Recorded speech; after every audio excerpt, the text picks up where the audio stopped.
புதுக்கோட்டை அருகே அம்மன் கோவில் திருவிழாவை முன்னிட்டு மாட்டு வண்டி பந்தயம் நடைபெற்றது. புதுக்கோட்டை மாவட்டம் அரிமளம் அருகே செல்லாயி அம்மன் கோவில் திருவிழாவை முன்னிட்டு மாட்டு வண்டி பந்தயம் நடைபெற்றது. சிவகங்கை, திருச்சி, தஞ்சாவூர், தேனி ஆகிய மாவட்டங்களைச் சேர்ந்த 24 ஜோடி மாடுகள் இதில் கலந்து கொண்டன. பல்வேறு பிரிவுகளாக நடைபெற்ற இந்த போட்டியில் வெற்றி பெற்ற மாடுகளின் உரிமையாளர்களுக்கு ரொக்க பரிசு மற்றும் கோப்பைகள் வழங்கப்பட்டன. சாலையில் இருபுறங்களிலுமிருந்து ஏராளமான மக்கள் போட்டியை கண்டு ரசித்தனர்.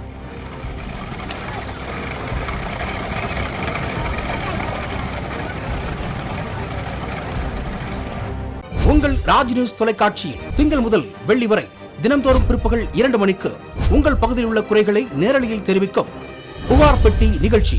பங்கு பெறுங்கள், பயனடையுங்கள், காணத் தவறாதீர்கள்.